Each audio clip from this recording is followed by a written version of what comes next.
គិតត្រឹមថ្ងៃទី21ខែមិថុនាឆ្នាំ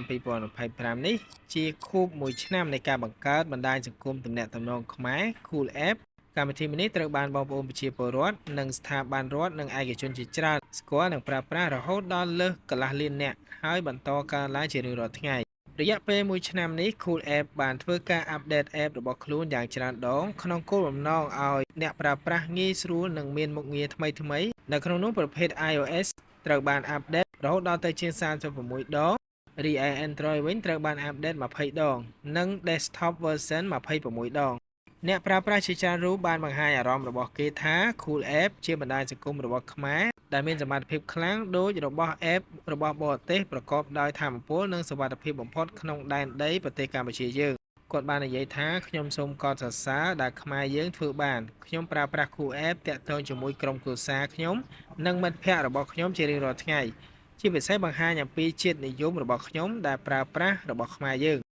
Cool App ត្រូវបានសម្ដេចតេជោហ៊ុនសែនប្រកាសតាមបណ្ដាញសង្គមផ្លូវការរបស់សម្ដេចកាលពីថ្ងៃទី21មិថុនាឆ្នាំ2024និងប្រកាសឲ្យបងប្អូនខ្មែរទាំងអស់នាំគ្នាប្រើប្រាស់បណ្ដាញសង្គមទំនាក់ទំនងខ្មែរដើម្បីសុវត្ថិភាពក្នុងដែនដីសន្តិសុខជាតិរបស់កម្ពុជាសូមជម្រាបថានៅក្នុងមហាសន្និបាតគណៈកម្មការកណ្ដាលរបស់គណៈបព្វជិជនកម្ពុជានៅវិមាន7មករារាជធានីភ្នំពេញ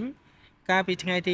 26ខែមករាឆ្នាំ2025នេះសម្ដេចតេជោហ៊ុនសែនប្រធានគណៈបព្វជិជនកម្ពុជាបានប្រាប់ប្រកាសឲ្យថ្នាក់ដឹកនាំនិងមន្ត្រីទាំងអស់ប្រើប្រាស់កម្មវិធីផ្ញើសារ Cool App សម្រាប់ទំនាក់ទំនងគ្នាក្នុងដែនសុវត្ថិភាពរបស់ខ្មែរ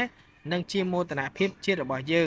លោកលឹមជាវត្ថាស្ថាបនិកនិងជាអគ្គនាយកបណ្ដាញទំនាក់ទំនងសង្គមឆាត Cool App បានថ្លែងប្រាប់ឲ្យដឹងថា Cool App ប្រើប្រាស់មុខងារ End-to-End Encryption ធានាថាទិន្នន័យនិងការហៅចេញមានសុវត្ថិភាពបំផុតមានតែអ្នកនិងមនុស្សដែលអ្នកកំពុងតាក់ទងជាមួយតែប៉ុណ្ណោះដែលអាចអានសារនិងស្ដាប់សំឡេងបានពោលគឺគ្មានអ្នកដទៃណាអាចអាននិងស្ដាប់កិច្ចសន្ទនានោះបានឡើយសូម្បីតែក្រុមហ៊ុនផ្ទាល់ក៏ដោយលោកអគ្គនាយកបានសង្កត់ធ្ងន់